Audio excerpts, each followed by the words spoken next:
नमाज नहीं, मेरे पीछे तो आदमी घर में भी पढ़ सकता है, लेकिन क्यों कहा कि नमाज मस्जिद में और जमात के साथ पढ़िए? क्यों? इसलिए कि इस्लाम इज्तिमाइयत चाहता है। ईद की नमाज तो आदमी घर में भी पढ़ सकता है, लेकिन क्यों कहा कि मस्जिद के क्यों कहा ईदगाह जाइए? क्यों कहा घर की औरतों को भी ले जाइए? क्यों कहा अल्लाह के नबी ने जिस औरत के पास ओढ़नी ना हो, चादर ना हो, तो अपने सहेली की ओढ़नी और चादर पे चली जाए, लेकिन जाए? क्यों कहा अल्लाह के रसूल ने ईद के दिन भी अगर तुम्हें जाना है, अगर कोई औरत नमाज पढ़ने की पोजीशन में नहीं है, उसको पीरियड शुरू हो गया है और वो नमाज नहीं पढ़ सकती, तब भी वो मुसलमानों की ईदगाह में जाए, नमाज न पढ़े लेकिन दुआ में शामिल रहे? क्यों? ये इज्तिमाइयत का हुक्म क्यों दिया? लेकिन आज वो इज्तिमाइयत कहां चली जाती है मेरे भाइयों? आज हमारे दरमियान इख्तिलाफ क्यों है? आज हमारी नाइत्तिफाकी का फायदा लोग क्यों उठा रहे हैं?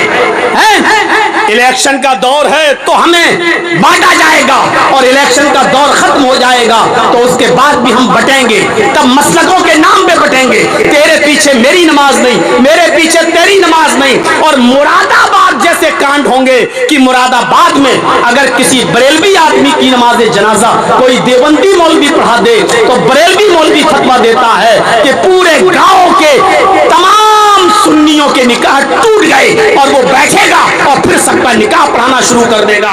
5 साल तक हम हनफी, मालिकी, शाफी, बरेलवी, तेरी मस्जिद मेरी मस्जिद, तेरा निकाह मेरा निकाह, ये कर करके लड़ कर हम अपनी जिंदगी बर्बाद कर लेते हैं। और इलेक्शन का दौर आ जाता है तो हमारे वोटों में इंतशार पैदा करा के हमें अलग अलग बांट कर, मेरे भाइयों, हमारी कमजोरी का नाजायज फायदा उठाया जाता है। मेरे भाइयों, ये कौम जब तक मुंतशिर रहेगी, जब तक बड़ी रहेगी, जब तक इज्तिमाइयत इसके अंदर नहीं आएगी, इसी तरीके से हम और आप जलील होते रहेंगे, रुस्वा होते रहेंगे, ख्वार होते रहेंगे। और आज मैं डंके की चोट पर कहता हूं, डंके की चोट पर कहता हूं कि इस वक्त कोई हमारा अपना नहीं है।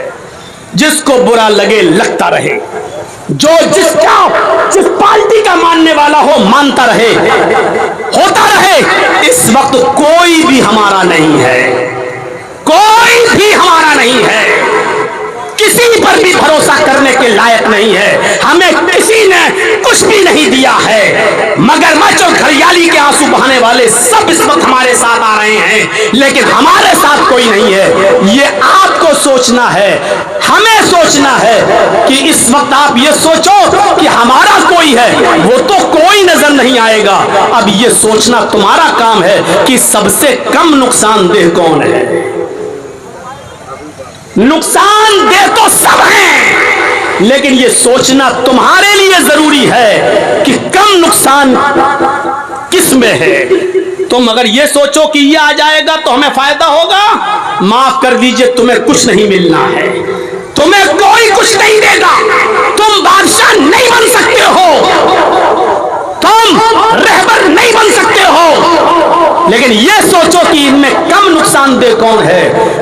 हम और आप ये सोचें कि इस वक्त हम उस हॉस्पिटल में मेरी बीवी एडमिट है कि हमारी बीवी की डिलीवरी हो रही है और डॉक्टर ने कह दिया है कि साहब हम या तो आपकी बीवी को बचा सकते हैं या बच्चे को बचा सकते हैं। अब बताओ दोनों में से हम किसको बचाएं? हमारे लिए तो दोनों चीजें नुकसानदेह हैं। बीवी जा रही है तब भी हमारा नुकसान, बच्चा जा रहा तब भी हमारा नुकसान। लेकिन इस वक्त हमें फैसला लेना है कि बीवी को बचाया जाए या बच्चे को। कम नुकसान क्या है? तो दिल पे हाथ रख के कहना पड़ेगा डॉक्टर साहब बीवी को बचा लो, बच्चा जा रहा है तो जाने दो, बीवी रहेगी तो बच्चे और भी आ जाएंगे, और बच्चा अगर जा रहा है तो जाने दो, लेकिन बीवी को बचा लो। बच्चा जा रहा है वो भी हमारा नुकसान, लेकिन इस वक्त आपको छोटा नुकसान तो बर्दाश्त करना पड़ेगा। हमारा कोई नहीं है इस वक्त, हमारा ये आपको सोचना पड़ेगा। और फिर किसको क्या करना है ये आप जाने, आपका मामला है, आपका इलाका है। हम यूपी में आकर किसी पार्टी का कोई प्रचार करने नहीं आए हैं।